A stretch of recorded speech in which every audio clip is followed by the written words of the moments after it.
স্বাগত বন্ধুরা, মিনুর গপ্পসপ্পর চ্যানেলে আজ শোনাবো আশাপূর্ণা দেবীর লেখা ছোট গল্প এক জাতি এক প্রাণ। বৃহৎ একান্নবর্তী পরিবারের স্বপ্ন এখন অতীতের পৃষ্ঠায় সমাধি লাভ করলেও ফ্ল্যাট সিস্টেমের কল্যাণে আবার অনেকগুলি পরিবার একত্রে ঘনীভূত হয়ে থাকবার স্বাদ পাওয়া যাচ্ছে।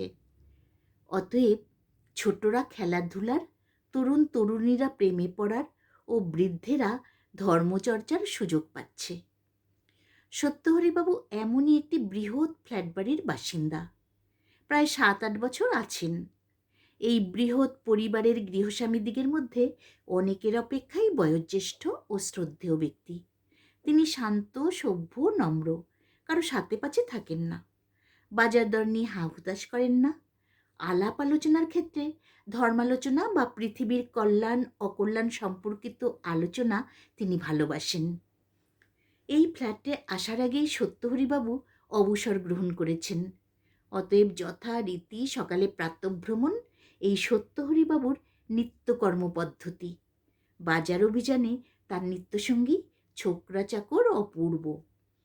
সত্যহরিবাবুর পরনের মিলের ধুতি, লং ক্লথের পাঞ্জাবি কখনো ফর্সা থাকে, কখনো আধময়লা, কিন্তু অপূর্বর বেশবাস সর্বদাই উচ্চমানের।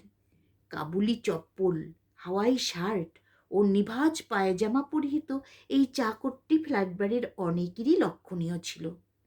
অপূর্ব সত্যহরির বিশেষ প্রিয়পাত্র ছিল। বাড়ির গৃহিণী এই জন্য প্রায়ই সত্যহরিকে আশকারা দেওয়ার অপরাধে অভিযুক্ত করতেন। ওই 100টি ফ্ল্যাটের নিচে সামনে একটি বৃহৎ চত্বর আছে। সেটি সারা বিকেল ছোট ছেলে মেয়েদের ও সন্ধ্যার পর থেকে মধ্যরাত্রি পর্যন্ত ওই 100টি ফ্ল্যাটের ভৃত্যকুলের লীলাভূমি থাকে। কেবলমাত্র সন্ধ্যায় আধ ঘন্টা বা 45 মিনিট বৃদ্ধ ব্যক্তিরা বসে গল্প গুজব করে থাকেন। নিজ নিজ ফ্ল্যাট থেকে বেতের মোড়া, বেতের চেয়ার বা হালকা টুলা নিয়ে নেন তারা বসবার জন্য। সেদিন সন্ধ্যায় কয়েকজন বসে কালীঘাটের কালী মন্দিরে বজ্রপাত সম্পর্কিত আলোচনা করছিলেন এবং বৃদ্ধ সত্যহরিবাবু মর্মাহত বিমর্ষ চিত্তে দেশের শুভ অশুভ, নীতি দুর্নীতি, উত্থান পতন ইত্যাদির উল্লেখ করছিলেন। মাঝপথে হঠাৎ বৃষ্টি এলো বড় বড় ফোঁটায়। বলা বাহুল্য, সকলেই উঠে পড়লেন। সত্যহরিবাবুও উঠলেন। অপূর্ব তাড়াতাড়ি একটা ছাতা নামিয়ে এনে সত্যহরিবাবুকে আকাশের নিচে থেকে পার করিয়ে দিয়ে মনিবের আসনটি জল ঝেড়ে নিয়ে চলে গেল। বৃষ্টি জোরে নামল। ফ্ল্যাটগুলির জানলা বন্ধ হয়ে গেল।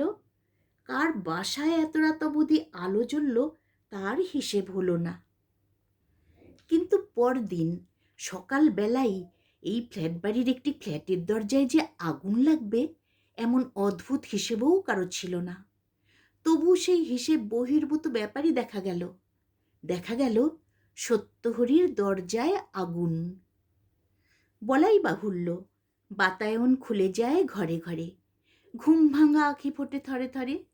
সকলেই বিস্ফারিত লোচনে দেখলেন এ আগুন কাঠ কয়লা, পেট্রোল বা কেরোসিন ঘটিত নয়। আগুন মানুষের মেজাজের।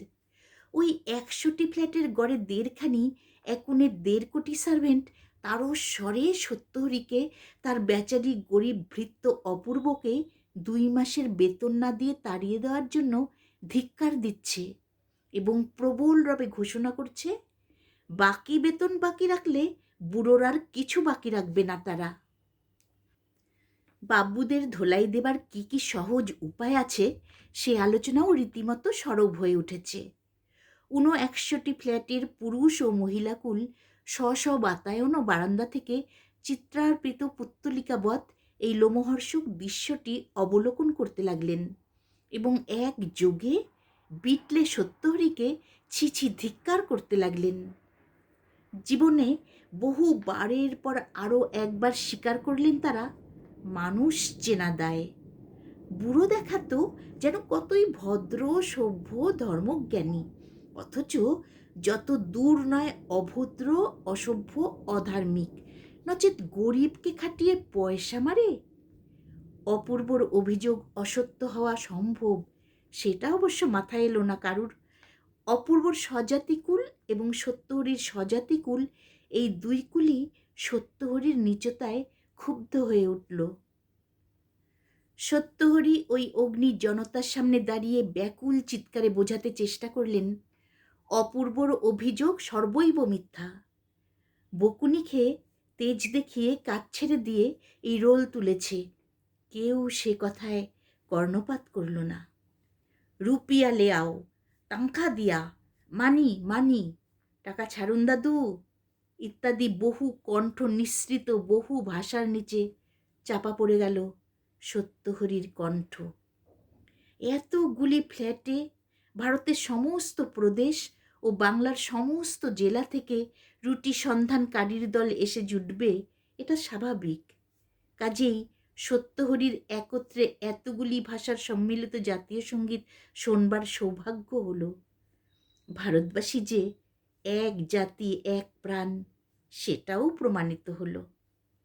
চুপচাপ থাকুন দাদু, বুড়ো বয়সে আর ধোলাই হবেন না বলে সমবেত চেষ্টায় তারা সত্যহরিবাবুর পকেট থেকে টাকা, আঙ্গুল থেকে চশমা খুলে নিয়ে সেই থেকে অপূর্বর 2 মাসের মাইনে 25-50 টাকা মিটিয়ে দেবার সংকল্প ঘোষণা করতে করতে দৃপ্ত পদপাতে রাজ্যজয়ীর ভঙ্গিতে প্রসেশন করে সত্যহরির দরজা থেকে অন্তর্হিত হলো। সময়টা সকালবেলা বলেই হয়তো আগুন খুব অধিকক্ষণ স্থায়ী হলো না। শোভাযাত্রাকারীদের কাজের চাপটা এ সময় একটু বেশি, তবে সময়ের ত্রুটিটা পূর্ণ করে নিল তারা বিজয়োল্লাস ধ্বনির মধ্যে দিয়ে। ওই ধ্বনির মধ্যে জয় হিন্দ, বন্দে মাতারাম, আল্লাহ আকবরের সঙ্গে লারেনাপ্পা সদৃশ সঙ্গীত ধ্বনিও শোনা গেল 2-1 কলি। একই বক্স অফিস, কাজেই চলতি সিনেমার গানের মার্ভেলাস লাইনগুলো ওদের অজানা নেই। তবে দেশীয় সঙ্গীতও শোনা গেল।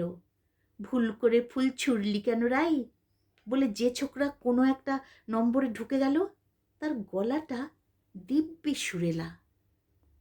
শুধু মধ্যমণি অপূর্ব চাতালে বসে গাইতে লাগলো, অমন করে চোখের ছুরি মারিস নে প্রাণ সই। চাকরি ছেড়ে এলো বলে দুঃখ ছিল না তার, কারণ এই বৃহৎ ফ্ল্যাট পরিবারের মধ্যে 2-10টা ভৃত্যহারা পরিবার সর্বদাই থাকে মজুত। আর খেটে খুঁটে পয়সা না পাওয়া গরিবের উপর সহানুভূতি কার না আসবে? সত্যহরিরই এখন চাকর পাওয়া মুশকিল। এরকম অসাধু ব্যক্তির কাছে কোন হতভাগ্য গায়ে রক্ত জল করতে আসবে? বৃদ্ধ সত্যহরি অতএব নিজেই বাজার করে ফেরেন। কেরোসিনের বোতল হাতে করে বেরোন, সন্দেশের বাক্স আনতে ছোটেন। দর্শককুল মুচকে হেসে ভাবে, যেমন কর্ম তেমনি ফল। লজ্জায়, দুঃখে, ঘৃণায়, অপমানে সত্যহরিবাবু আর সন্ধ্যা আসরে যোগ দেন না। অন্যান্যরা অতএব ভাবেন, মুখ থাকলে তো আসবে। ভাবেন, তা নইলে অমন হেটমুন্ডে বাড়ি থেকে বেরোয় ঢোকে। 2-1 জন নিতান্ত পরিচিতকে বাজারের পথে প্রকৃত ঘটনা বলতে চেষ্টা করেছিলেন সত্যহরি, কিন্তু তারা সুকৌশলে সে কথা এড়িয়ে বাজার দরের কথা পেরেছেন।